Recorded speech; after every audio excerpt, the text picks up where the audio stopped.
హెబ్రీయులకు రాసిన పత్రిక 6వ అధ్యాయము. హెబ్రీయులకు రాసిన పత్రిక 6వ అధ్యాయము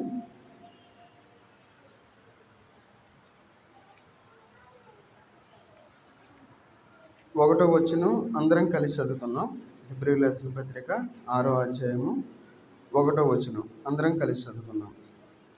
కాబట్టి నిర్జీవ క్రియలను విడిచి మారు మనసు పొందుటయు, దేవుని యందలి విశ్వాసమును, బాప్తిస్మమును గూర్చిన బోధయు, హస్త నిక్షేపణమును, మృతుల పునరుద్ధానమును, నిత్యమైన తీర్పును అను పునాది మరలా వేయక, క్రీస్తును గూర్చిన మూలకమును అని సంపూర్ణమగునట్లు సాగిపోదాము. ప్రార్థన చేసుకుందాం. మహోన్నతుడైన దేవా, సర్వాధికారి అయిన దేవా, నీకు వందనాలు తండ్రి. ఈ మధ్యాహ్న కాల సమయంలోనైనా మీ పాసందరూ చేరి మీ యొక్క వాక్య పేర్లలో మమ్మల్ని మేము పరీక్షించుకోవడానికి, పరిశీలించుకోవడానికి మీరు ఇచ్చిన సమయాన్ని బట్టి వందనాలు చెల్లించుకుంటూ ఉన్నాం తండ్రి. చదవబడిన వాక్య భాగాన్ని దీవించి ఆశీర్వదించండి తండ్రి. మాకు కావాల్సిన ఆత్మీయ ఆహారాన్ని మాకు దయచేయండి. మీకు ఆత్మను మాకు తోడుగా ఉంచి నడిపించమని యేసుక్రీస్తు వారి నామంలో ప్రార్థించి అడిగి వేడుకుంటున్నాం తండ్రి. ఆమేన్. ఇక్కడ మనం చదువుకున్న వాక్య భాగాన్ని మనం పరిశీలించినట్లయితే ఇక్కడ ఒక మాట మనకు కనబడతా ఉంది. కాబట్టి నిర్జీవ క్రియలను విడిచి మారు మనసు పొందుటయు. మనం ఆ మారు మనసు ఏ విధంగా పొందకూడదు అనే విషయాన్ని గురించి మనం పరిశీలన చేస్తూ ఉన్నాం. జాగ్రత్తగా వినాలి, నా వైపు చూడాలి. వాక్యం చెప్పేటప్పుడు కింద చూడండి. ఎవరైనా నోట్ చేసుకున్నామంటే రాసుకోవచ్చు. రాసుకుంటే మనకు గుర్తుంటుంది, తర్వాత మనం రిఫర్ చేసుకోవడానికి బాగుంటుంది. సరే, దేవుని మనందరం మారు మనసు పొందేమో అని చెప్పుకుంటా ఉన్నాం. అయితే ఈ మారు మనసు మనం పొందేము అంటే ఎట్లా పొందకూడదు అనే విషయాల గురించి మనం ధ్యానం చేస్తూ వస్తున్నాం. సహజంగా మనం మారు మనసు అనేది తీర్పు నుండి తప్పించుకోవడానికి మారు మనసు పొందాలి అనుకుంటాం సహజంగా ఈ లోకంలో. అయితే ఇక్కడ మనం దేవుని యొక్క వాక్య భాగంలో మనం చూసుకున్నట్లయితే ఎట్లా మనం మారు మనసు పొందాలి అంటే నిర్జీవ క్రియలను విడిచి మారు మనసు పొందుటయు అంటా ఉన్నారు. ఇక్కడ ఈ లోకంలో మనం నివసించేటప్పుడు ఈ నిర్జీవ క్రియల్ని మనం విడిచిపెట్టేవారుగా ఉండాలి. నిర్జీవ క్రియలు, ఎవరైతే నిర్జీవ క్రియల్ని విడిచిపెట్టేవారుగా ఉంటారో వారు దేవుని వాక్యానుసారంగా ఈ లోకంలో జీవించిన వారు అని మనం చెప్పుకోవచ్చు.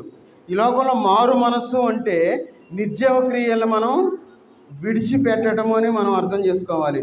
అందుకంటాడు మొట్టమొదటిగా కాబట్టి నిర్జీవ క్రియలను విడచి అనే మాట మనకి ఇక్కడ తెలియజేస్తా ఉన్నారు. అయితే యేసుక్రీస్తు వారు చెప్పిన వాటిలో మొట్టమొదటి మాట ఏంటంటే నిర్జీవ క్రియలను విడిచి మారు మనసు పొందాలి అని చెప్తా ఉన్నారు. అసలు నిర్జీవ క్రియలు అంటే ఏంటి? నిర్జీవ క్రియలు అంటే ఏంటి? మనం వాక్యానుసారంగా వాక్యాన్ని మనం లోతుగా పరిశీలించాలి. ఇక్కడ నిర్జీవ క్రియలను విడిచి మారు మనసు అంటా ఉన్నారు. అయితే మనం నిర్జీవ క్రియలు అని మనం వేటినని మనం చెప్పుకోవచ్చు. ఇక్కడ మనం చూసుకున్నట్లయితే హెబ్రీ పత్రిక ఎవరిని చూపిస్తూ ఉంది? ఇప్పుడు మనం చదువుకున్నాం కదా, ఈ హెబ్రీ పత్రిక హెబ్రీలకి రాస్తూ ఉన్నారు. ఏమని? నిర్జీవ క్రియలను విడిచి అని ఇక్కడ మనకి తెలియజేస్తూ ఉన్నారు. అయితే ఇక్కడ మనకి చూడండి, హెబ్రీ పత్రిక 9వ అధ్యాయము, హెబ్రీ పత్రిక 9వ అధ్యాయము 10వ వచనం చదవండి. 9:10 కాదు, ఇది దిద్దుబాటు జరుగు కాలము వచ్చే వరకు విధింపబడి అన్నపానములతోనూ నానా విధములైన ప్రక్షాళనలతోనూ సంబంధించిన శరీరాచారములు మాత్రమై ఉన్నది. అంటే దిద్దుబాటు జరుగు కాలము వచ్చే వరకు అంటా ఉన్నారు.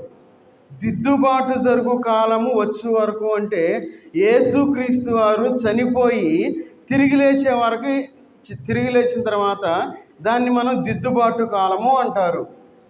ఇంతకుముందు మనం చదువుకున్నాం చూసారా, అది అక్కడ మనం చూసుకున్నట్లయితే ఏమంటా ఉన్నారు? నిర్జీవ క్రియలు అని మనకు కనబడతా ఉంది, దిద్దుబాటు కాలము అని చెప్పి మనకి ఇక్కడ కనబడతా ఉంది. ఈ లోపల మనకి చూడండి, ఇక్కడ ఇవి దిద్దుబాటు జరుగు కాలము వచ్చే వరకు విధింపబడి, మన జీవితంలో మనం ఈ నిర్జీవ క్రియలు మనం వదిలిపెట్టేవారుగా ఉండాలి. చూడండి 13వ వచనం చదవండి. ఏలయనగా మేకల యొక్కయు ఎడ్ల యొక్కయు రక్తమును మైలపడిన వారి మీద ఆవు దూడ బూడిద చల్లుటయు శరీర శుద్ధి కలుగునట్లు వారిని పరిశుద్ధపరిచిన ఎడల నిత్యుడకు ఆత్మ ద్వారా తన్ను తాను దేవునికి నిర్దోషిగాను అర్పించుకున్న క్రీస్తు యొక్క రక్తము నిర్జీవ క్రియలను విడిచి జీవము గల దేవుని సేవించుటకు మీ మనస్సాక్షిని ఎంతో ఎక్కువగా శుద్ధి చేయుము. చూడండి, మన యొక్క మనస్సాక్షిని ఏం చేయాలి? శుద్ధి చేసుకోవాలి.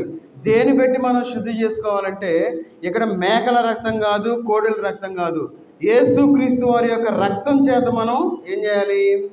శుద్ధి చేసుకోవాలి. ఎవరైతే ఆ విధంగా, అందుకన్నాడు ఇక్కడ ఏమని? యేసుక్రీస్తు యొక్క రక్తము నిర్జీవ క్రియలను విడిచి జీవము గల దేవుని సేవించుటకు మీ మనస్సాక్షిని ఎంతో ఎక్కువగా శుద్ధి చేయను. మన మనస్సాక్షిని శుద్ధి చేసుకొని మనం దేవుని యొక్క బలంలో మనం పాలు పంపులు పొందేవారుగా ఉండాలి. చిచ్చు ఆ త్రిబుల్ తగ్గించేసి ఫుల్గా త్రిబుల్ వస్తుంది. మన మనస్సాక్షిని మనం ఏం చేయాలి? శుద్ధి చేసుకోవాలి. మన మనస్సాక్షిని శుద్ధి చేసుకోకుండా ఈ లోకంలో నిర్జీవమైన క్రియల వైపు మనం చూస్తా మనం దేవుని యొక్క బలలో చేతులు వేసేవారుగా ఉంటే సహజంగా మనం అనుకుంటాం, అయ్యా నేను బాగా ప్రార్థన చేస్తున్నాను, బాగా వాక్యం చదువుతున్నాను, నేను బాగా మంచి విశ్వాసిని అని ఈ లోకంలో అనుకుంటా ఉన్నాం అనుకోండి. ఎట్లానే అపోస్తలుడైన పౌలు ఒక మాట చెప్తా ఉన్నాడు, తన యొక్క జీవితాన్ని మన ముందు పెడతా ఉన్నాడు. చూడండి, ఫిలిప్పీయులకు రాసిన పత్రిక 3వ అధ్యాయము, ఫిలిప్పీయులకు రాసిన పత్రిక 3వ అధ్యాయము 4 నుండి 7 వరకు చదవండి.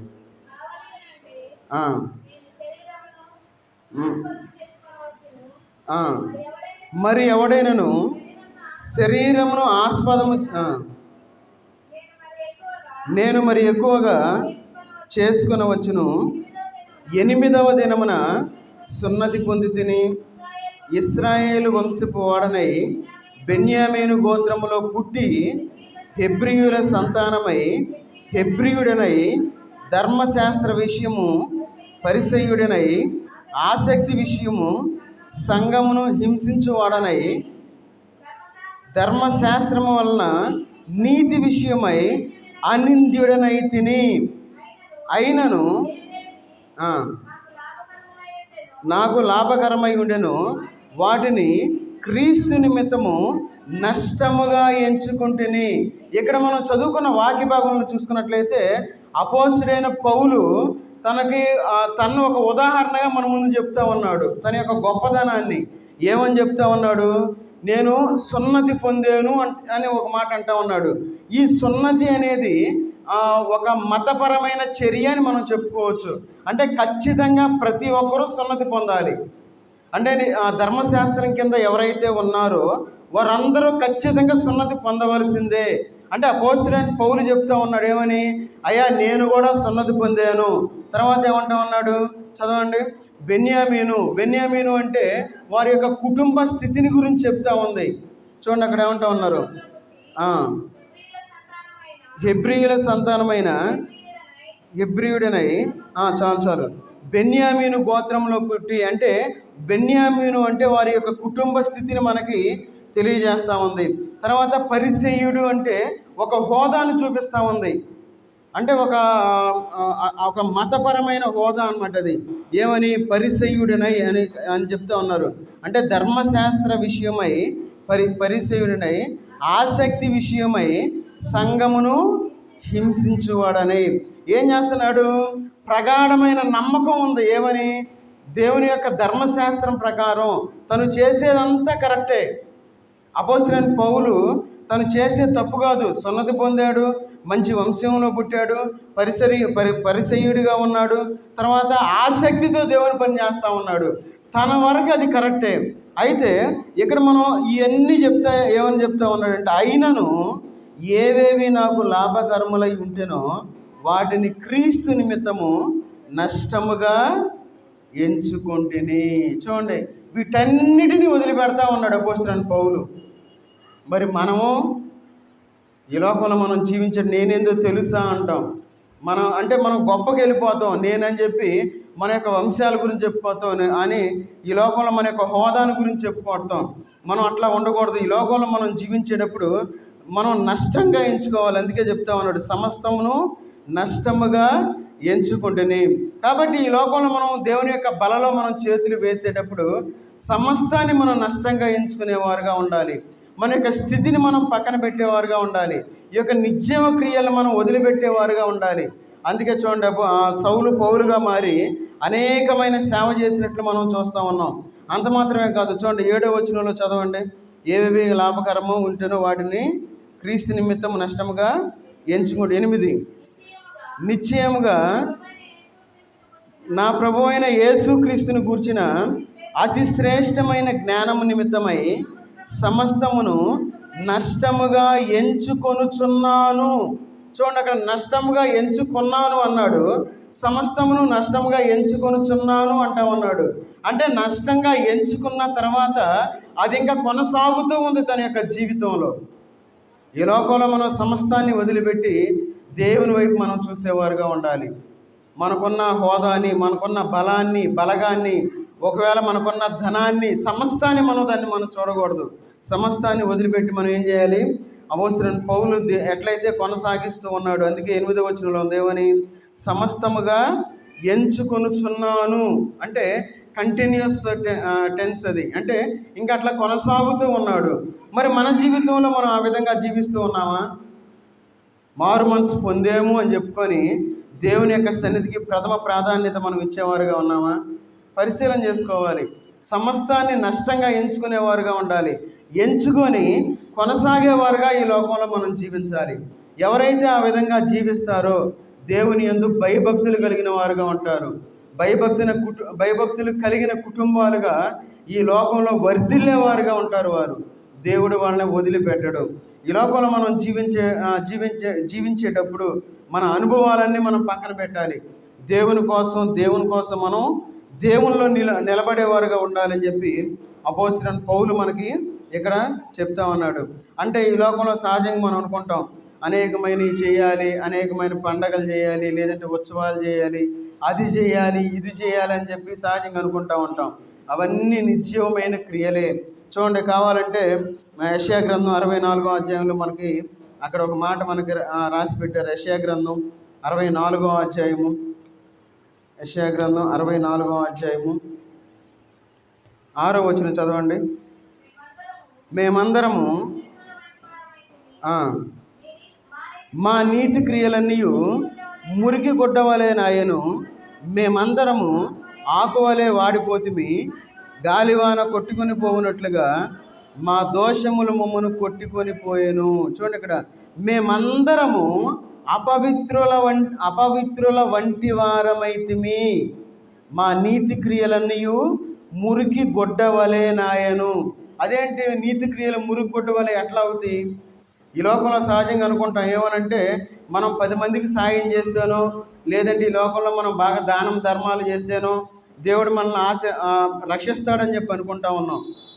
కాదు, ఈ లోకంలో మనం అందుకే నీతి క్రియలు అంటే నిర్జీవమైన క్రియలు మనం వదిలిపెట్టి మనం దేవుని వైపు చూసేవారుగా ఉండాలి. అందుకంటున్నాడు ఇక్కడ, మా నీతి క్రియలన్నీ మురికి గుడ్డ వలె నాయను. చూడండి, మురికి గుడ్డ. ఈ లోకంలో మనం ఎన్ని నీతి క్రియలు చేసినా మనం దేవుణ్ణి నమ్ముకోకుండా అవన్నీ మురికి గుడ్డతో సమానం అని చెప్పి దేవుని యొక్క వాక్య భాగం మనకి సెలవిస్తూ ఉంది. మనం ప్రథమ ప్రాధాన్యత మనం దేవునికి ఇచ్చేవారుగా ఉండాలి. దేవుని సన్నిధిలో మనం గడిపేవారుగా ఉండాలి, ప్రార్థించేవారుగా ఉండాలి, దేవుని యొక్క వాక్యాన్ని మనం ధ్యానించేవారుగా ఉండాలి. ఎవరైతే ఆ విధంగా జీవిస్తూ ఉంటారో ఈ నిత్యవ క్రియలను వదిలిపెట్టి మారు మనసు పొందిన వారు అని మనం గుర్తించడానికి తగిన అవకాశం ఉంటుంది. ఎందుకంటున్నాడు, మేమందరము ఆకువలే వాడిపోతుమి. దేవుణ్ణి విడిచిపెట్టి మనం ఈ లోకంలో జీవించామనుకోండి, మనం కూడా వాడిపోయే స్థితిలోకి మనం వెళ్ళిపోతాం. మనం ఈ లోకంలో ఎట్లా ఉండాలి? ఆయన యొక్క సన్నిధిలో ఒలివ మొక్కల వలె మనం, పచ్చని ఒలివ మొక్కల వలె మనం ఉండాలి. ఎదిగేవారుగా ఉండాలి, ఫలించేవారుగా ఉండాలి. మనం ఆశీర్వాదం పొందే కుటుంబాలుగా ఈ లోకంలో మనం జీవించాలి. వాడిపోయే కుటుంబాలుగా మనం ఉండకూడదు. ఎందుకంటాడు, మేమందరము ఆకువలే వాడిపోతుమి, గాలివాన కొట్టుకొని పోవునట్లుగా మా దోషములు మమ్మును కొట్టుకొని పోయెను. ఈ లోకంలో మనం జీవించేటప్పుడు మన నిర్జీవ క్రియలను వదిలిపెట్టి మనం నిజమైన మారు మనసు పొందేవారుగా ఉండాలి. ఈ లోకంలో మనం ఈ మధ్య ఒక ఇంటర్వ్యూలో ఒకతను వ్యంగ్యంగా మాట్లాడుతూ ఉన్నాడు. ఏమని? ఎన్ని ధర్మాలు చేసినా యేసుక్రీస్తును నమ్ముకోకపోతే, అంటే నేను యేసుక్రీస్తు వారిని అనే మాట అన్నాను కదా, అతను ఇంకొక మాట వాడాడు. ఏమనంటే బ్రోకర్ అనే మాట వాడేసాడు యేసుక్రీస్తు వారి గురించి. ఆ మాట విన్నప్పుడు కొంచెం కష్టంగా ఉంది. ఎందుకంటే యేసుక్రీస్తు వారు దేవునికి మనకు మధ్యవర్తిగా ఉన్నాడు కదా, ఆ ఉద్దేశంతో నేను చెబుతున్నాను. ఫ్లాట్లు యేసుక్రీస్తు వారు స్థలాన్ని సిద్ధపరచడానికి వెళ్ళాడు కాబట్టి నేను అట్లా అన్నానని చెప్పి సర్ది చెప్తా ఉన్నాడు అతను, ఒక వేరే అతను. కాబట్టి మన యొక్క జీవితంలో మనం ఎన్ని నీతి కార్యాలు చేసినా అవి మురికి గుడ్డతో సమానం అని చెప్పి దేవుని యొక్క వాక్య భాగం మనకి సెలవిస్తూ ఉంది. కాబట్టి మన యొక్క మారు మనసు అనేది ఎట్లా ఉండాలంటే, ఈ లోకంలో మన యొక్క నిర్జీవ క్రియలను మనం విడిచిపెట్టి మనం ఏం చేయాలి? దేవుని మనం నమ్ముకునేవారుగా ఉండాలి, దేవుని వైపు మనం చూసేవారుగా ఉండాలి. చూడండి, ఇర్మియా గ్రంథం 31వ అధ్యాయము, ఇర్మియా గ్రంథం 31వ అధ్యాయము 31, 32, 33 వచనాలు చదవండి. ఇదిగో యోధా వారితోనూ క్రొత్త నిబంధన చేయు దినములు వచ్చుచున్నవి, ఇదే యెహోవా వాక్కు.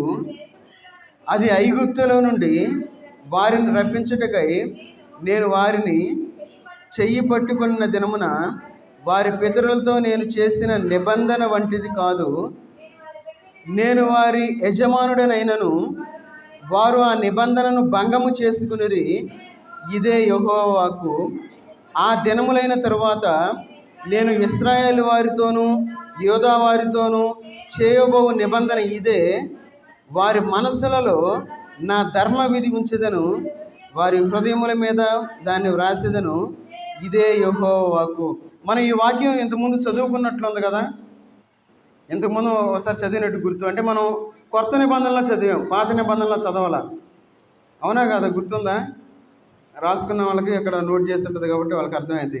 మనం క్రొత్త నిబంధనలో సేమ్ ఇదే వాక్యం చదివాం. అసలు క్రొత్త నిబంధన అంటే ఏమిటి అనే విషయాన్ని గురించి మనం ధ్యానం చేసేటప్పుడు ఈ విషయం గురించి మనం ధ్యానం చేసాం అక్కడ.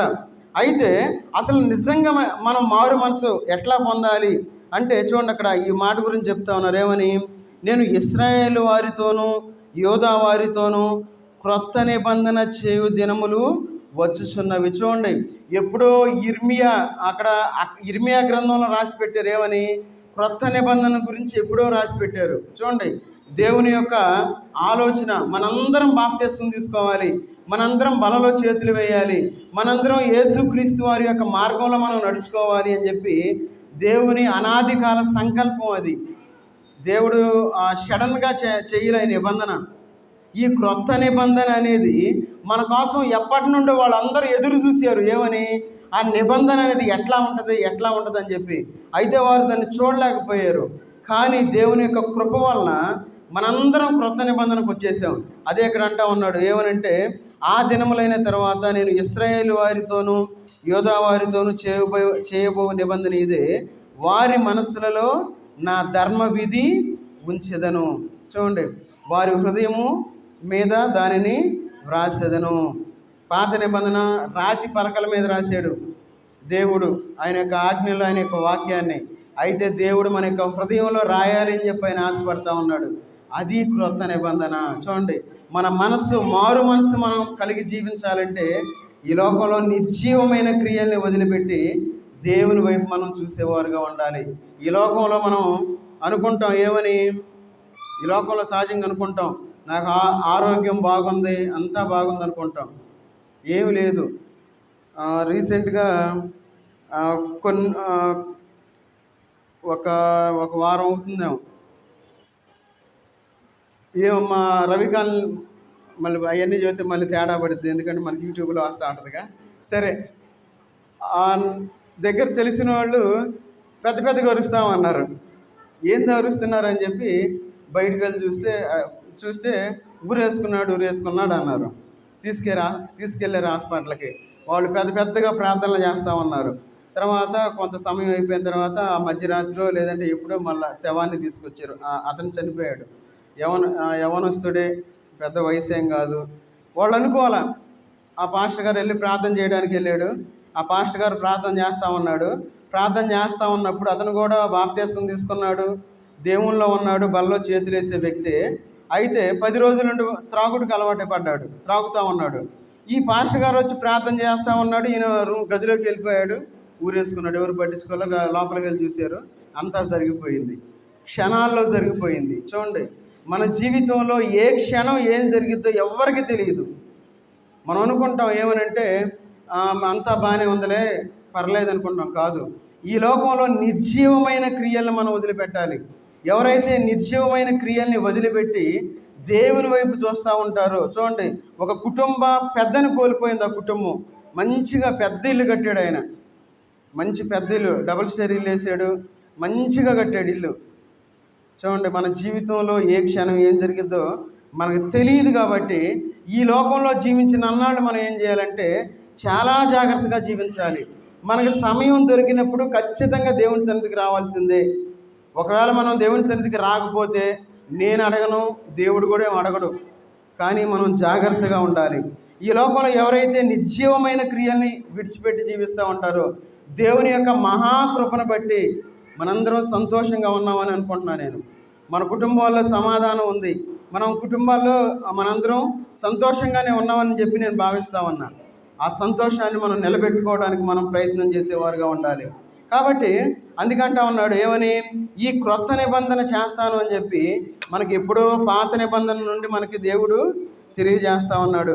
చూడండి, మనకి ఈ యొక్క మారు మనస్సు అనేది చాలా ప్రాముఖ్యమైనది. ఈ లోకంలో సహజంగా అందరూ ఆశీర్వాదం గురించి మాట్లాడేది, కానీ దేవుడు ఏందో మారు మనసు గురించి మాట్లాడమని దేవుడు నన్ను ప్రేరేపిస్తూ ఉన్నాడు. ఎందుకంటే మనందరం మారు మనసు పొందేము అని అనుకుంటా ఉన్నాం. కాదు, మనం మారు మనసు పొందాల. నిజమైన మారు మనసు మనం పొందేవారుగా ఉండాలి. అందుకే ఇక్కడ ఈ మారు మనసు గురించి ఇక్కడ దేవుని యొక్క వాక్య భాగం మనకి ఈ విధంగా తెలియజేస్తూ ఉంది. చాలామంది ఏమనుకుంటారంటే మా నాన్న చాలా భక్తిపరుడు, లేదంటే మా తాత బాగా భక్తిపరుడు అనుకుంటూ ఉంటారు. అందుకే చూడండి, మత్తయి సువార్తలో ఒక మాట సెలవిస్తూ ఉన్నారు. మత్తయి సువార్త 3వ అధ్యాయము, మత్తయి సువార్త 3వ అధ్యాయము 9వ వచనం చదవండి. అబ్రహాము మాకు తండ్రి అని మీలో మీరు చెప్పుకొని తలంచవద్దు. చాలు. చూడండి, ఇక్కడ మనం బాహ్యపరంగా నేనంటే ఏందో తెలుసా అని మనం అనకూడదు. అందుకే ఇక్కడ ఆ మాటను ఇట్లా రాశారు, ఏమని, అబ్రహాము మాకు తండ్రి అని మీలో మీరు చెప్పుకొన తలంచవద్దు. మీరు అట్లా చెప్పుకోవడానికి లేదు. ఎందుకంటే ఎంతకు ముందు కాలంలో ఎట్లా ఉండేదంటే, ఒకవేళ తండ్రి పాపం చేస్తే కుమారులకు వచ్చేది. ఒకవేళ తండ్రి పుణ్యకార్యాలు చేసి దేవుని యందు భయభక్తులు కలిగి ఉంటే ఆ యొక్క ఆశీర్వాదం అనేది పిల్లలకు కూడా వచ్చేది. కానీ ఈ నూతన నిబంధనలో దేవుడు చెప్తా ఉన్నాడు ఏమని, నేను అబ్రహాము నా తండ్రి అని మీరు చెప్పుకొనవద్దు అని చెప్పి ఇక్కడ సెలవిస్తూ ఉన్నారు. ఎందుకు ఆ మాట సెలవిస్తూ ఉన్నారు? చూడండి, నిర్గమాకాండం 20వ అధ్యాయము ఎందుకు ఈ మాట సెలవిస్తున్నారు చూద్దాం. నిర్గమాకాండం 20వ అధ్యాయము 5-6 వచనాలు చదవండి. 20:5-6. ఏలయనగా రోషము గల దేవుడను నన్ను ద్వేషించు వారి విషయంలో 3-4 తరముల పర్యంతము తండ్రుల దోషమును కుమారుల మీదకి రప్పించుచు నన్ను ప్రేమించి నా ఆజ్ఞలు గైకొను వారిని 1000 తరముల పర్యంతము కరుణించువాడనై ఉన్నాను. ఇదేంటంటే పాత నిబంధనలో దేవుడు చెప్పిన మాట. అది పాత నిబంధనలు ఏమన్నాడు? నేను రోషము గల దేవుడను నన్ను ద్వేషించే వారి విషయంలో 3-4 తరముల పర్యంతము తండ్రుల దోషం ఎక్కడికి వస్తుంది? కుమారుల మీదకి వస్తూ ఉంది. అంటే తల్లిదండ్రులు దోషం చేస్తే కుమారులు అనుభవించాలి. అది పాత నిబంధన. ఒకవేళ వాళ్ళు మంచిగా దేవుణ్ణి ప్రేమించి ఉంటే అందుకని నన్ను ప్రేమించి నా ఆజ్ఞలు గైకొను వారిని 1000 తరముల పర్యంతము కరుణించువాడనై ఉన్నాను. అంటే అప్పుడు ఆ సిస్టమ్ పెట్టాడు దేవుడు. అయితే దేవుడు ఆ సిస్టాన్ని మార్చేశాడు. మనందరం ఎక్కడికి వచ్చామంటే ఇప్పుడు క్రొత్త నిబంధనకు వచ్చాం. చూడండి, ఏస్కేల్ గ్రంథం మన దేవుడు ఆ రూల్ని ఏ విధంగా చేంజ్ చేశాడో ఒకసారి చూద్దాం. ఏస్కేల్ గ్రంథం 18వ అధ్యాయము 1-2 వచనాలు చదవండి. మరలా యెహోవా వాక్కు నాకు ప్రత్యక్షమై ఎలాగ సెలవిచ్చాను, తండ్రుల ద్రాక్షకాయలు తినినందుచేత పిల్లల పండ్లు పులిసినని మీరు చెప్పుచూ వచ్చెదరే. ఇశ్రాయేళ్ల దేశమును గురించి ఈ సామెత మీరెందుకు పలికెదరు? నా జీవము తోడు ఈ సామెత ఇశ్రాయేలీల్లో మీరిక పలకరు, ఇదే యెహోవా వాక్కు. చూడండి, ఇక్కడ దేవుడు మనకి సిస్టమ్ మార్చాడు. 4వ వచనం కూడా చదవండి. మనుషులందరూ నా వశములో ఉన్నారు, తండ్రులేమి కుమారులేమి అందరూ నా వశములో ఉన్నారు. పాపము చేయువాడెవడో వాడే మరణమునందును. మార్చేసిస్తున్న దేవుడు ఆ సిస్టమ్ మార్చేసి, ఇంతకు ముందు అయితే ఏమన్నారు, అక్కడ సామెత కూడా ఒకటి పుట్టింది. ఏమని? తండ్రులు ద్రాక్షకాయలు తిన్నందున పిల్లల పళ్ళు పులిసేను అని చెప్పి ఒక సామెత కూడా వచ్చింది. ఈ సామెత దేవుడు ఏం చేశాడు? మార్చేశాడు. ఏమని? అక్కడ చూడండి, 4వ వచనంలో ఏమంటా ఉన్నారు చూడండి. మనుషులందరూ నా వశములో ఉన్నారు, తండ్రులేమి కుమారులేమి అందరూ నా వశములో ఉన్నారు. పాపము చేయువాడెవడో వాడే మరణమునందును. ఈ లోకంలో ఎవరైతే మారు మనసు పొందకుండా ఉంటారో, ఎవరైతే పాపం చేసేవారుగా ఉంటారో వారికి పాప క్షమాపణ లేదు, మరణము వస్తుంది. మరణము అంటే అది 2వ మరణము అని మనం అర్థం చేసుకోవాలి. మరణం అంటే దేవుడు నమ్మని వాళ్ళు కూడా సజీవులుగానే ఉన్నారు. మరణించిన తర్వాత ఇంకొక జీవితం ఉంది. ఆ జీవితం మనం అనుభవించాలి అంటే మనం ఖచ్చితంగా దేవుణ్ణి నమ్మాల్సిందే. చాలామంది డాక్టర్లు పరిశోధన చేసి ఈ మధ్య ఒక స్టేట్మెంట్ ఇచ్చారు. ఏమనంటే, ఒక మనిషి మరణించిన తర్వాత మరలా ఒక జీవం ఉంది. అది ఎట్లా జరిగితే ఎవరు చెప్పలేరు. కొంతమంది చనిపోయారు అనుకున్న వాళ్ళు మళ్ళా వాళ్ళు స్పృహలోనికి వచ్చి చాలా విషయాలు చెప్పారు. వాళ్ళ దేహాన్ని వాళ్ళు చూసుకున్నట్లు, మళ్ళా పక్కన ఏడ్చే వాళ్ళని చూసుకున్నట్లు, ఇవన్నీ వాళ్ళు స్టేట్మెంట్లు ఇచ్చారు. దీన్ని బట్టి మనం చూస్తే ఖచ్చితంగా మనిషి చనిపోయిన తర్వాత వేరొక జన్మ అంటే వేరొకటి ఉంది లోకం అని చెప్పి వాళ్ళు చెప్తా ఉన్నారు. మరి మనం 2వ మరణానికి లోనైతే, చిన్నగా మనకి చేయి కాలిందనుకోండి, మనకి చాలా బాధ. ఎందుకు? అతి భరించలేం మనం, ఏది కొంచెం కాలితేనే. మరి నరకంలో పడితే మనందరం ఆ నరక బాధను మనం అనుభవించగలమా? నరకంలో ఇంకొక ఆఫర్ ఉంది. ఏంటంటే, ఒకవేళ ఈ లోకంలో మనందరం దేవుళ్ళలో ఉండి నరకంలో పడ్డామనుకోండి, ప్రపంచంలో ఉన్న ప్రజలందరూ మనల్నే చూస్తారు.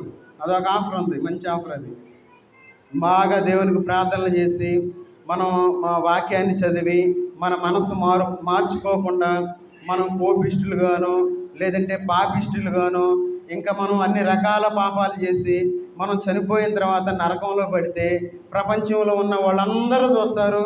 మన రక్త సంబంధికులు కూడా మనం చూస్తారు. అరే ఏందిరా ఇలాంటోడా అని చెప్పి మన గురించి వాళ్ళు చెప్పుకుంటారు, కథలుగా చెప్పుకుంటారు. అప్పుడు పనే ఉండదుగా పరలోకంలో మనకి. కాబట్టి మనం ఈ లోకంలో జీవించేటప్పుడు మారు మనస్సు అనేది మనకి సంబంధించింది.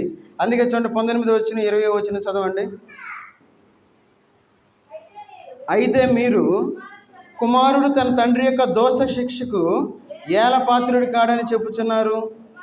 కుమారుడు నీతి న్యాయములను అనుసరించి నా కట్టడలన్నింటినీ అనుసరించి గైకొనెను కనుక అతడు ఆవశ్యకముగా బ్రతుకును. పాపము చేయువాడే మరణమునందును. తండ్రి యొక్క దోష శిక్షకు కుమారుడు పాత్రుడుగాడు, కుమారుని దోష శిక్షకు తండ్రి పాత్రుడుగాడు. నీతిపరుని నీతి ఆ నీతిపరునికే చెందును, దుష్టుని దుష్టత్వము ఆ దుష్టునికే చెందును. ఇక్కడ సిస్టమ్ మొత్తం మారిపోయింది. చాలామంది తెలియక అంటూ ఉంటారు, తల్లిదండ్రులు పాపం చేస్తే పిల్లలకు వచ్చింది, జాగ్రత్తగా ఉండండి అంటారు. కాదు, మనందరం నూతన నిబంధనలకు వచ్చిన తర్వాత ఎవరు పాపం చేస్తే వాళ్ళే అనుభవించాలి. అందుకే మనం మారు మనసు అనేది కరెక్ట్గా మనం పొందాలి. ఈ లోకంలో నిర్జీవమైన క్రియలను మనం వదిలిపెట్టాలి. మనం దేవుని వైపు మనం చూసేవారుగా ఉండాలి. మనం ప్రాణం పోయినా ఏం చేయాలి? దేవుళ్ళలో మనం ఉండాలి. చాలామంది హతసాక్షులు అయిపోయారు మణిపూర్లో. ఎప్పటికి కూడా అక్కడ దాడులు జరుగుతూనే ఉన్నాయి. ఎప్పుడు వాళ్ళు ఏం చేశారంటే ఇంటర్నెట్ని కట్ చేశారు. ఎందుకంటే ఆ మణిపూర్లో జరిగే విషయాలు బయటకు వస్తాయని చెప్పి అక్కడ ఇంటర్నెట్ పనిచేయకుండా చేశారు. వాళ్ళని ఎంతగానో బాధిస్తూ ఉన్నారు. ఎప్పటికీ ఏ విషయాలు మనకు తెలియట్లే. ఒకప్పుడు జరిగింది కదా, అప్పుడు కాదు, ఎప్పటికీ జరుగుతూ ఉంది. మరి మనం దేవుని కోసం ఎంత కష్టం పడుతున్నాం, దేవుని కోసం మనం ఎంత వేదన పడేవారుగా ఉన్నాం. దేవుడు మనకి సుఖంగా జీవించే వాతావరణాన్ని దేవుడు మనకిచ్చాడు. మరి మనం దేవుని కోసం మనం ఆసక్తి కలిగి ఉన్నామా? చాలా జాగ్రత్తగా మనం పరిశీలించుకోవాలి. పరిశీలించుకొని మనం ఏం చేయాలి? దేవునిలో మనం ఎదిగేవారుగా ఉండాలి. ఎందుకు మనం ఈ యొక్క నిర్జీవ క్రియలు మనం ఎందుకు విడిచిపెట్టాలంటే, ఆ నిర్జీవ క్రియలు మనల్ని అపవిత్రం చేసేవిగా ఉంటాయి. అందుకే చూడండి, 2 తిమోతి పత్రికలో చెప్తా ఉన్నారు. 2 తిమోతి పత్రిక 2వ అధ్యాయము, 2 తిమోతి పత్రిక 2వ అధ్యాయము 21వ వచనం చదవండి. ఎవడైనను వీటిలో చేరక తన్ను తాను పవిత్రపరచుకున్న ఎడల పరిశుద్ధపరచబడి చాలు. ఎవడైనను వీటిలో చేరక, ఈ లోక సంబంధమైన విషయాల్లో మనం చేరకూడదు.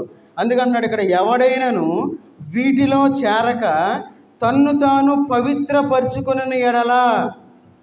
పవిత్రపరచుకోవాలి. మనం ఈ లోక విషయాలు మనం వదిలిపెట్టాలి.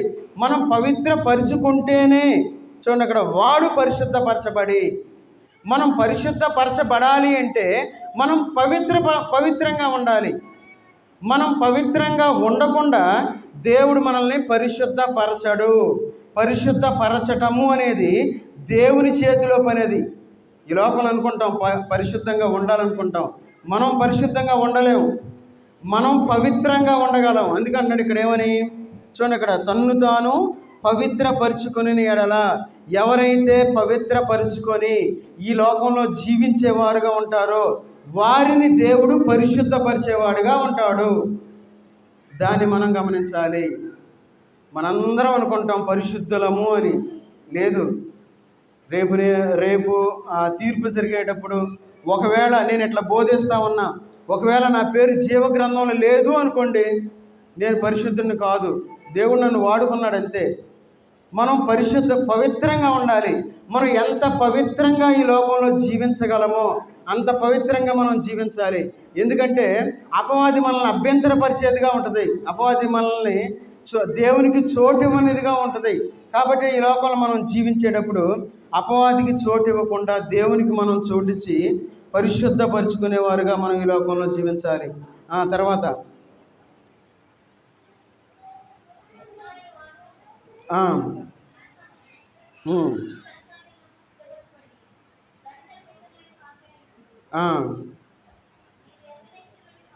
నీవు యవనేచ్ఛల నుండి పారిపోము,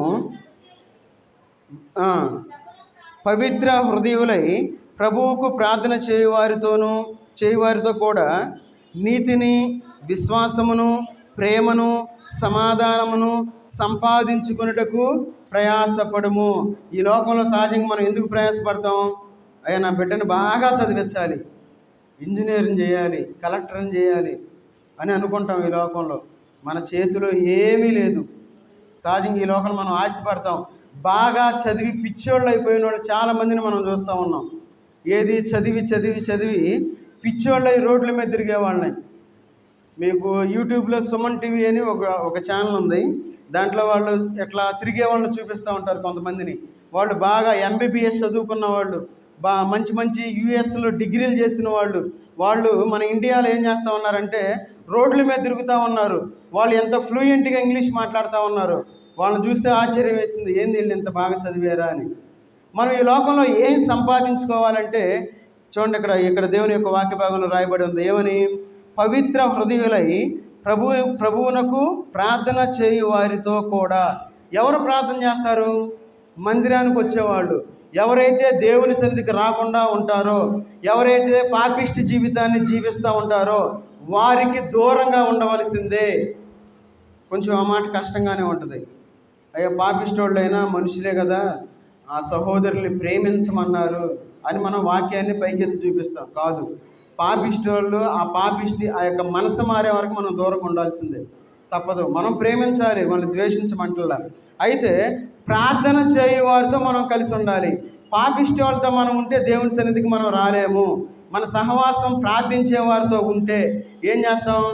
అరే, ఈరోజు గురువారం మనకు సంఘ ప్రార్థన ఉంది, ప్రార్థనకి వెళ్ళాల్సిందని చెప్పి మన గుండెల్లో భయం ఉంటుంది. దేవుని యందు మనం భయభక్తులు కలిగి ఉన్నాం కాబట్టి. అదే పాపిష్టోడు ఉన్నాడు అనుకోండి, బాగా రోడ్లమ్మట తిరిగేవాళ్ళు, అవిశ్వాసంతో మనం సహవాసం పెట్టుకున్నాం అనుకోండి, వాళ్ళే ఉంటారు, ఏముందలే మనకు టీవీలో 24 గంటల వాక్యం వస్తుంది కదా, లేదంటే యూట్యూబ్లో పెద్ద పెద్ద బోధకులు ఉన్నారు, వాళ్ళు చెబుతున్నారు కదా అని చెప్పి మనల్ని వెనకలాగేవారుగా ఉంటారు.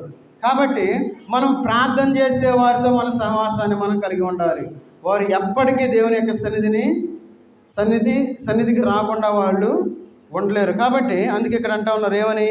ప్రార్థన చేయు వారితో, చూడండి ఏమని, నీవు ప్రార్థన చేయు వారితో కూడా నీతిని, విశ్వాసమును, ప్రేమను, సమాధానమును. చూడండి, 4 రాళ్ళు వెనకేయాలంటారు ఈ లోకంలో. మనం ఏమి వేయాలి వెనకాల? ఎవరన్నా అన్నారనుకోండి, అమ్మ ఏం సంపాదించారంటే మనం ఈ మాట చెప్పాలి. ఏం చెప్పాలి చెప్పండి అక్కడ? నీతి, విశ్వాసము, ప్రేమ, సమాధానం, వీటిని సంపాదించానని మనం చెప్పగలగాలి. సహజంగా స్త్రీలకు ఉంటుంది, ఏది? బంగారం మీద ఆశ ఉంటుంది. పక్కన వాళ్ళు ఎవరైనా చేయించుకున్నారనుకోండి, ఎంత బాధో, దేవుడిని అసలు నా మాటే ఏంటలేదు, నా మొరే ఆలకించట్లేదు అనుకుంటారు. ఏదైనా మంచి చీర కట్టుకున్నా అదొక బాధ. మనం వీటన్నిటిని వదిలిపెట్టి మనం దేవుని వైపు చూసేవారుగా ఉండాలి. మనం దేవునిలో వీటిని సంపాదించుకొని 4 రాళ్ళు సంపాదించుకోవాలి. ఏ 4 రాళ్ళు? డబ్బు కాదు. వీటిని మనం నీతిని, తర్వాత విశ్వాసాన్ని, ప్రేమని, సమాధానాన్ని సంపాదించుకునేవారుగా ఉండాలి. వీటి కోసం మనం ప్రయాసపడేవారుగా ఉండాలి. అప్పుడు దేవుడు ఆటోమేటిక్గా మన జీవితాన్ని ఆశీర్వదిస్తాడు. అందుకే 23వ వచనం చదవండి. నేర్పులేని మూడుల వితర్కములు జగడములు పుట్టించునని ఎరిగి అట్టి వాటిని విసర్జించుము. ఈ యొక్క నిర్జీవమైన క్రియలను మనం విడిచిపెట్టాలి. దేవుని యొక్క పనుల్లో మనం బిజీగా ఉండాలి. ఈ మధ్యకాలంలో మనకి యూట్యూబ్ ఛానల్ స్టార్ట్ చేసాం. పెద్దగా ఏమో రావట్లా. వాక్యం లాగా చేస్తే ఎవరు ఎంటరుగా. దానికి కొంచెం మసాలా వేయాలి. బాగా మసాలా వేసి ఒక 2-3 కథలు బాగా చెప్పేసి, 1 గంట ప్రసంగంలో 2 కథలు చెప్పేసి 2 వాక్యాలు చెప్తే జనాలకు బాగా ఎక్కిద్ది. వాక్యాన్ని వాక్యంలోనే చూపిస్తే ఎవరికి అర్థం కాదు, వినరు. ఈ మధ్య ఏం చేశారంటే దేవుడు ఒక తలంపు తీసుకొచ్చాడు. ఈ బైబిల్లో ఈ కఠినమైన అంటే పేర్లకు అర్థాలు పెట్టమన్నట్టు దేవుడు ఒక సంకల్పం తీసుకొచ్చాడు. ఆది కాండంలో ఉన్న పదాలు, ఆ పేర్లకి అన్నిటి అర్థాలు పెట్టేశాడు. ఎమ్మనే వ్యూ పెరిగిపోయింది, 1.3K వచ్చేసింది ఒక రోజులో. అనుకున్నా. చూడండి, మన జీవితంలో దేవుని యొక్క జ్ఞానాన్ని మనం ఎప్పుడైతే బయటికి తీస్తామో, నేర్చుకుంటామో, జనాలు కూడా ఎదురు చూస్తూనే ఉంటారు. చాలామంది ఏంటంటే ఏదో కల్పన కథల వైపు తిరుగుతూ ఉంటారు. ఎన్ని కథలు మనం వింటా ఉన్నాం చెప్పండి? మనం టీవీలో వాక్యం చెబితే నిజమైన కరెక్ట్గా స్వచ్ఛమైన వాక్యాన్ని మనం వింటా ఉన్నామా? స్వచ్ఛమైన వాక్యం అంటే ఎలాంటి కల్తీ లేనిది, అంటే స్వచ్ఛమైన తేనె అంటాం. స్వచ్ఛమైన తేనెలో వేరే ఒకటి తీసుకొచ్చి కలిపామనుకోండి, అది స్వచ్ఛంగా ఉంటుందా, కల్తీ అయిపోద్దా? ఖచ్చితంగా కల్తీ అయిపోద్ది. మరి వాక్యంలో మనకు బైబిల్ దేవుడు ఎంత ఇచ్చాడు జ్ఞానాన్ని, మరి ఎక్కడ లేని అన్నీ తీసుకొచ్చి బైబిల్లో పెట్టి వాక్యంలో మనం ఎందుకు బోధించాలి? దాన్నే మనం ఇంట్రెస్ట్గా మనం ఎందుకు వినాలి? మనం కూడా దానికి కారకులమే. చాలా జాగ్రత్తగా ఉండాలి. ఈ లోకంలో మనం జీవించేటప్పుడు వాటిని మనం విసర్జించి ఏం చేయాలి? దేవునిలో మనం అంతకంతకు ఎదిగేవారుగా ఉండాలి.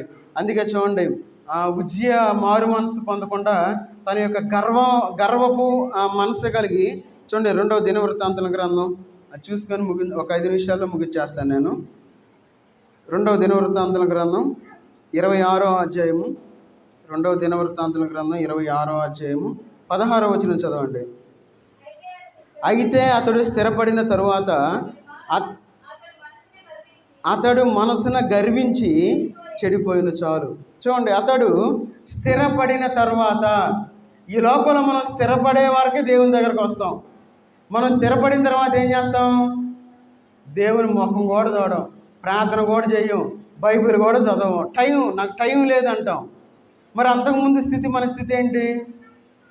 మనం ఎంత బిజీగా ఉన్నా ఈ లోకంలో మనం ఏం చేయాలి? దేవునికి సమయాన్ని ఇచ్చేవారుగా ఉన్నాం. చూడండి ఇక్కడ, అయితే అతడు స్థిరపడిన తర్వాత, ఉజ్జియా తన యొక్క జీవితంలో స్థిరపడిన తర్వాత దేవుడిని వదిలిపెట్టేశాడు. స్థిరపడే వారికి మంచి మారు మనసు కలిగిన వాడుగా ఉన్నాడు. దేవుని యందు భయభక్తులు కలిగించి జీవించాడు, ఎంతగానో భక్తిపరుడిగా ఉన్నాడు. అయితే ఎప్పుడైతే స్థిరత్వాన్ని చూశాడో అప్పుడు దేవుణ్ణి వదిలిపెట్టాడు, గర్వించాడు. స్థిరపడిన తర్వాత అతడు తన మనసును గర్వించి చెడిపోయాను. తర్వాత చూడండి, అక్కడ 19 వచ్చిన చదవండి. ఉజ్జియా ధూపము వేయుటకు రౌద్రుడై యాజకుల మీద కోపము చూపెను. యెహోవా మందిరములో ధూపపీఠము ప్రక్క అతడు ఉండగా యాజకులు చూస్తూనే ఉన్నప్పుడు అతని నొసట కుష్ఠరోగము పుట్టాను. చూడండి, ఇక్కడ ఏం పని చేస్తా ఉన్నాడు? దేవుని పని చేస్తా ఉన్నాడు. ఏం చేయాలి? సరే, దేవుని పని చేస్తున్నాడు అనుకుందాం. గర్వంతో ఏం చేస్తా ఉన్నాడు? చూడండి, అక్కడ పట్టుకొని రౌద్రుడై కోపగిస్తా ఉన్నాడు. దేవుని మందిరంలో కూడా మనం కోపాన్ని కలిగిన వారుగా ఉంటాం. దేవుని సన్నిధిలో ఎట్లా ఉండాలి? చాలా సౌమ్యంగా ఉండాలి, దీనంగా ఉండాలి, మాట్లాడకుండా ఉండాలి. ఒకవేళ సైలెంట్గా ఉంటే దేవుడు వదిలిపెట్టేవాడేమో, అయ్యో నా బిడ్డ కొంచెం సైలెంట్గా ఉన్నాడు, దేవుని పని చేస్తున్నాడు అని. అయితే దేవుని పని చేసేటప్పుడు కోపం. దేవుని పని అంటే ఎట్లా ఉండాలి? యేసుక్రీస్తు వారి వలే ఉండాలి ఈ లోకంలో. మరి దేవుని పని చేసేటప్పుడు ఎందుకు కోపం రావాలి? దేవుడు చూస్తా ఊరుకుంటాడా? ఇప్పుడు నేను వాక్యాన్ని బోధిస్తూ ఉండి నేను కోపిష్టోడినా అనుకోండి, దేవుడు చూస్తా ఊరుకుంటాడా? ఊరుకోడు. అందుకే చూడండి, అతడు చేత పట్టుకొని రౌద్రుడై యాజకుల మీద కోపము చూపెను. ఎవరైతే ఈ మధ్యాహ్నకాల సమయంలో కోపాన్ని కలిగి ఉంటారో, కోపాన్ని కలిగిన వాళ్ళకి కుష్ఠరోగం వస్తుంది. పాత నిబంధన ప్రకారం, ఇప్పుడు కాదు, మళ్ళీ ఏమనుకోవద్దు. నువ్వు ఒకవేళ చూసేవాడిని, నేను ఊరిని చూడాల కోపపడే వాళ్ళని. ఒకవేళ డౌట్ వచ్చింది ఏమనంటే నా గురించే చెబుతున్నాడు అనిపించింది. వాళ్ళు ఆత్మీయమైన కుష్ఠరోగులుగా ఉన్నారని మనం అర్థం చేసుకోవాలి. ఈ కుష్ఠరోగం కలిగిన వాళ్ళు మరణం అయ్యే వరకు అంతే ఉంటారు, ఆ కోపం పోదు. చూడండి, అక్కడ యాజకులు చూస్తూనే ఉన్నప్పుడు అతని నొసట కుష్ఠరోగము పుట్టెను. 21 వచనం. రాజైన ఉజ్జియా తన మరణ దినము పర్యంతము కుష్ఠరోగి అయి ఉండెను. చాలు, చూడండి, చనిపోయే వరకు అంతే ఉన్నాడు ఉజ్జియా గురించి యెషయా గ్రంథంలో 1 నుండి 5 వచనాలు రాస్తాడు. ఎవరంటే యెషయా ప్రవక్త. అంటే యెషయా ప్రవక్త ఉజ్జియా ఉన్నప్పుడు ఉన్నాడు యెషయా ప్రవక్త. తర్వాత 1 నుండి 5 వచనాలు అక్కడ ఉజ్జియా గురించి కొన్ని మాటలు మీరు ఇంటి దగ్గర చదువుకోండి. 5 అధ్యాయాల వరకు ఉంటుంది. మన జీవితంలో చాలా జాగ్రత్తగా ఉండాలి. ఒక క్రైస్తవుడిగా ఈ లోకంలో జీవించేటప్పుడు నిజమైన మారు మనసు లేకుండా జీవిస్తే అనేకమైన కష్టాలు మనం కొని తెచ్చుకున్న వాళ్ళమే. దేవుని సన్నిధికి రాకుండా ఉంటే ఏ బాధ లేదు, ఎవరు అడగరు, ఎవరు పట్టించుకోరు. దేవుని సన్నిధికి వచ్చి మారు మనసు మేము పొందేమని చెప్పుకుంటా కోపాన్ని, రౌద్రాన్ని మనం కలిగి ఉన్నట్లయితే దేవుని యొక్క కోపం మన మీద ఖచ్చితంగా ఉంటుంది. దాన్ని మనం గుర్తించాలి. కాబట్టి యొక్క ఉదయకాల సమయంలో నిజమైన మారు మనసు అంటే నిర్జీవమైన క్రియ, నిర్జీవమైనది కోపం, నిర్జీవమైనది రౌద్రం. అంటే మరి ఈ నిర్జీవమైన వాటిని మనం వదిలిపెట్టి మనం దేవుని వైపు మనం చూసేవారుగా ఉండాలి. ఒకవేళ ఈ లోకంలో ఎవరైనా ఒక మాట మనల్ని అనొచ్చు, ఒకవేళ అన్నా సరే మనం కోపడకూడదు, సైలెంట్గా ఉండాలి. ఎందుకంటే వాళ్ళని క్షమించండి అని చెప్పి మనం ప్రార్థించేవారుగా ఉండాలి. దేవుని సన్నిధిలో మనం ఈ నిర్జీవ క్రియలను మనం విడిచిపెట్టి దేవునిలో మనం సాగిపోయేవారుగా ఉండాలని చెప్పి దేవుని యొక్క వాక్యం మనల్ని హెచ్చరిస్తూ ఉంది. కాబట్టి అలాంటి మారు మనసు మనం పొందేవారుగా ఉండకూడదు. కాబట్టి మన యొక్క మారు మనసు అనేది ఏ విధంగా ఉందో మనం పరిశీలన చేసుకుని దేవుని యొక్క బల్ల మనం చేతుల మీద అందరూ తల వంచి మనం పరిశీలించుకొని ఎవరైతే బాప్తిసం తీసుకొని దేవుని యొక్క బల్లకు యోగ్యులుగా ఉన్నారో తాము పరీక్షించుకొని ఒకవేళ తప్పు చేస్తే అయ్యా నన్ను క్షమించు అని పశ్చాత్తాపడి ఆయన బల్లలో చేతులు వేయండి. ఒకవేళ వచ్చే వారం మంద కాకపోతే మనం చేయి వేయడానికి టైం ఉండదు. ఆ టైం అనేది ఇప్పుడు దేవుడు మనకి ఇచ్చాడు. కాబట్టి అయ్యా నన్ను క్షమించు, నీ సన్నిధికి రాలేకపోతా ఉన్నాను, నన్ను క్షమించు, ఇక నుండి నేను వస్తానని ఒక తీర్మానం తీసుకొని ఆ యొక్క బల్లలో మనం చేతులు వేద్దాం. మహోన్నతుడైన దేవా, సర్వాధికారి అయిన దేవా, నీకు వందనాలు తండ్రి. ఈ మధ్యాహ్నకాల సమయంలోనైనా మీ యొక్క వాక్య భాగం ద్వారా మమ్మల్ని మేము పరీక్ష చేసుకోవడానికి, పరిశీలించుకోవడానికి, సరిదిద్దుకోవడానికి మీరు ఇచ్చిన కృపను బట్టి వందనాలు చెల్లించుకుంటూ ఉన్న తండ్రి. అయా యొక్క క్రొత్త నిబంధన మా యొక్క హృదయంలో రాస్తానని చెప్పి మీరు సెలవిస్తూ ఉన్నారు తండ్రి. అయా యొక్క క్రొత్త నిబంధన కింద మేము ఉండడానికి మీరు ఇచ్చిన కృపను బట్టి వందనాలు చెల్లించుకుంటూ ఉన్న తండ్రి. అయ్యా మమ్మల్ని మేము పవిత్రపరుచుకున్న అయినా మీ చేత మేము పరిశుద్ధపరచబడడానికి తగిన సహాయం దయచేయమని అడుగుతూ ఉన్న తండ్రి. ఈ లోకంలోనైనా ఈ యొక్క లోకాన్ని మేము సంపాదించుకోకుండానైనా మిమ్మల్ని సంపాదించుకున్నైనా మీ యొక్క ప్రియమైన కుమారుని వల్ల ఈ లోకంలో జీవించడానికి తగిన సహాయం చేసింది తండ్రి. ఇక్కడ చేరిన ప్రతి బిడ్డని మీరు జ్ఞాపకం చేసుకోండి, ప్రతి కుటుంబాన్ని మీరు జ్ఞాపకం చేసుకుని తండ్రి. అయ్యా ముఖ్యంగా ప్రతి కుటుంబంగా రక్షించబడడానికి తగిన సహాయం చేసింది తండ్రి. అయ్యా కుటుంబాలుగా రక్షించుకొని మీ సన్నిధిలో కనపడడానికి తగిన సహాయం చేసింది తండ్రి. ఎవరైతే మారు మనసు పొంది బాప్తీసం తీసుకొని ఉన్నారోనైనా ప్రతి ఒక్కరు మీ బల్ల పాలు పంపులు పొందడానికినైనా ఆ యొక్క ధైర్యాన్ని కలిగించమని అడుగుతున్నా తండ్రి. అయ్యా బాప్తీసం ఇవ్వమని అడిగి ఉన్నారు తండ్రి. అయ్యా మేము ఇవ్వలేకపోతూ ఉన్నాం తండ్రి. ఆ సమయం త్వరగా ఇవ్వడానికి తగిన సమయాన్ని దయచేయమని అడుగుతూ ఉన్నా తండ్రి. ఆ యొక్క కార్యం త్వరగా జరిగించడానికి తగిన సహాయం దయచేయండి తండ్రి. ఇంకా ఎవరైతే బాప్తీసం తీసుకోకుండా ఉన్నారో తండ్రి, వారు మనసులు మార్చుకొని మేము బాప్తీసం తీసుకుంటామని చెప్పి వారి పేర్లు ఇవ్వడానికి తగిన సహాయం చేసింది తండ్రి. అయ్యా ప్రతి కుటుంబాన్ని నిండారుగా దీవించి ఆశీర్వదించమని యేసుక్రీస్తు వారి నామంలో ప్రార్థించి అడిగి వేడుకుంటున్నాం తండ్రి. ఆమేన్. అందరం ప్రార్థనలో ఉండి మనం పరీక్షించుకొని ఆయన యొక్క బలలో చేతులు